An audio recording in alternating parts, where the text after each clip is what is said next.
Another area where emotions enter the picture in a big way is our assessment of what's risky and what's not risky. So think to yourself, for example, what are the odds that you would die from different things? Heart attack, shark attack, drowning, shooting, car accident, and so on.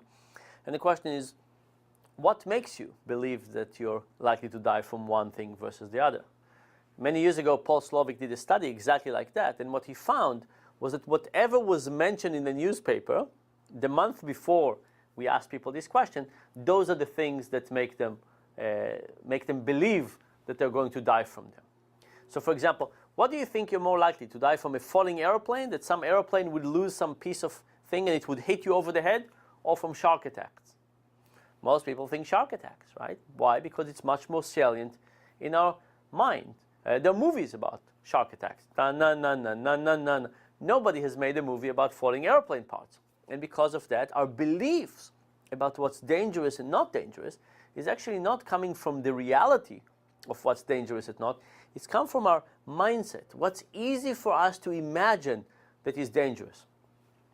On top of that, there's what comes to mind. And on top of that, there's the question of saliency of the emotion. Not just the ease of coming to mind, but the actual emotion. I grew up in Israel, and I go back to visit quite frequently. And every time I go, people ask me if I'm not afraid to go back. And the reality is I'm afraid from drivers, not from terrorism. But of course, people are afraid from terrorism, not from driving. If you look at the base rate of what people are likely to die of, driving is much more likely than terrorism. But of course, terrorism is very different. With driving, you have the feeling that you're in control. You're driving, you're making the decisions, and so on. Terrorism, it's out of your control. Somebody's doing it on purpose for you. Somebody's doing it randomly. You have nothing to do about it, and because of that, the emotion is much higher, and that emotion causes fear to a much higher degree. Sometimes I jokingly tell my students that if they want to get into a good business could be to sell insurance against nuclear disasters. Why? Because people are really, really afraid of nuclear disasters, so they're willing to pay a lot from it. And on top of that, if it actually happens, you might not have to pay out. So there is a question of what things are we afraid of, and how is what we're afraid of actually connected to the base rate, to what's really happening, to our memory of what is salient in our memory, and therefore we think it happens, and what we're actually afraid of, what is more frightening, and because of that create higher fear. As we talk about emotions, we've talked about all emotions and we just put them in one kind of big bucket, as if all emotions are actually the same. Now, it's not true that all emotions are the same. There are many different emotions, and there are different levels of emotions. There are some emotions that are kind of big emotion, primary emotion, arousal, anger, emotions that come from feeling of hunger, and things that are kind of incredibly powerful.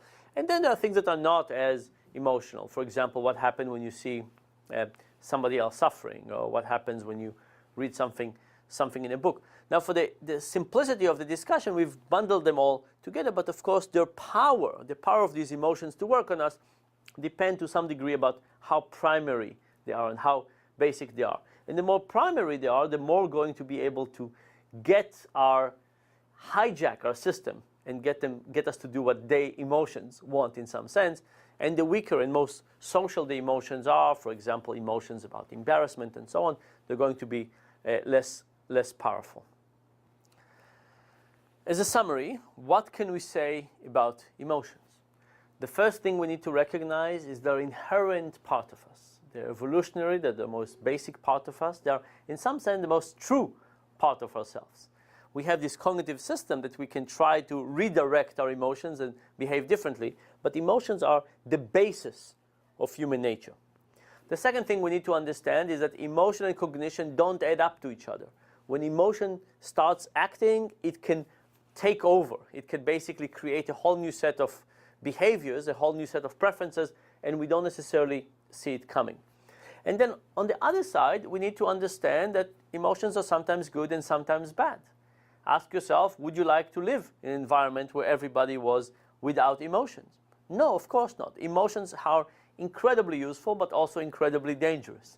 And we have this duality And we need to recognize where are the cases where emotions are useful. For example, when people are giving to each other, when people care about reciprocity, and they care about honesty, and they care about being good to other people, and we get some pleasure from all of those things. We also need to recognize the places where emotions don't get us to act in a particularly useful way.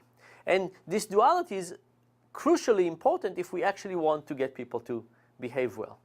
So how do we understand emotions? How do we understand where it works for us, where it works against us, and trying to get more of it when it's working for us and less of it when it works against us? That, I think, is the main lesson or recipe from emotions to better decision making.